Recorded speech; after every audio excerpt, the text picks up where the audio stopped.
Welcome to part 2 of fixing up the old Epiphone. Now, in this part, I'm doing a freight eraser, and I'm using 1000 grit. Now, I noticed that my frets were a little dirty, but not much. But because they're 30-year-old frets, I do not want to take off much material at all. So I used 1000 grit on it. And then later I put on some Brasso to help clean up the frets. And as you notice, I give it the sock treatment. And the sock treatment works rather well. Now, what you have to do with Brasso, just like all the other compounds, is get it on so it does the cleaning bit and then get it off quickly. Now, I did that quickly with the sock, and later on I put on some F1 oil on the fretboard to condition it. It didn't really need a lot of conditioning, but it's always good to do. It brightens up the fretboard, makes it look a lot fresher. So that's what I did. Now, the other part that's going to be coming up soon, I hope, is going to be the changing of the tuners. Now, the changing of the tuners didn't take very long at all, and it only required putting the new tuners in the place of the old ones, and I even used the same screws. First off, I did detail it using the what they call frine, and it works really well, and it smells good too, this stuff from Music Nomad. So I tried to get it into as many cracks and crevices as I could. I cleaned up the body rather well, and then I went onto the back side of it and did the same thing all the way up the neck and to the back of the headstock. And that's all pretty boring to watch, so yeah, I sped up the whole thing here 8 times speed so that it's zipping along for you. And after I did that, it was time for the next section, which is a close-up look at how the frets look after my treatment. And as you can see, they're pretty damn clean. Now you notice a couple of little black marks on the fretboard and stuff. It looks like old Sharpie, but there's really nothing much I can do about it, and I'm not going to go around scratching the old fretboard. Now here's the back of the Epiphone after it's been detailed and cleaned, and there you have a look at it. Isn't that sweet? I love the cherry, looks great. And here's the front of it, looking quite nice after the cleaning. Oh no, it's missing a tailpiece. Not to worry, it's right there. And now is the time of the show where I put on the new tuners.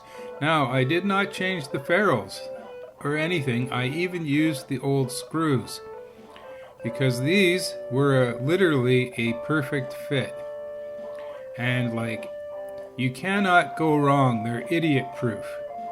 So if you're not sure which one's left or right, well, it shows you just by matching up the screw holes, and it was very easy to do.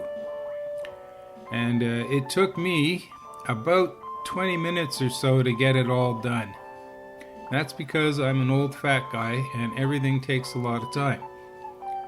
And it's not like I'm using a drill or anything. Not that I would use a drill, but what I basically did is I got it started on the bottom one. Then I found the top hole of each screw, for each screw. And then I tightened it up as much as I could. Got it right in so it's flat against the plate.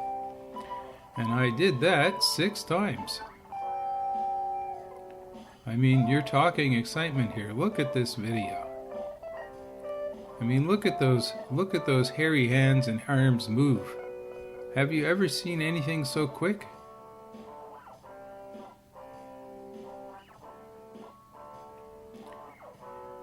And this time, Rocco decided to leave me alone while I was doing this, because whenever I get tired, Rocco knows, and he decides that he's gonna just go take a nap somewhere so I don't curse at him.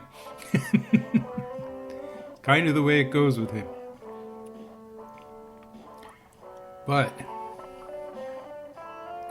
all this to say that these Music Lily tuners that I purchased, they're 15 to 1 radius, and they were $26.72 on Amazon for me, so they weren't expensive, and that's $26.72 Canadian, so that's about $2.50 US, I think. So there I am, I'm on the 5th one. And I've always noticed that when I'm going to the 5th or the 6th, coming near the end of something, that suddenly the screws that I was working on the 4th, 5th, and 6th tuner are not in as well as they should be. You know, that I didn't screw them all the way in. So in this case, I went back to it and went back through them all and made sure that everything is quite snug. And they look really good and they feel good. And as you can see, they look original. You know, and I figure there's no point in taking out the ferrules and trying to ruin the finish when I have perfectly good ferrules right there. Now this is like the next morning, this morning, when I finally got it all tuned up and got the strings on. And it ended up looking good. I only lost on these Ernie balls the B string, and there's always one that you lose. And here's a demo.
Remember, folks, be kind, be generous, and be happy. See you next time.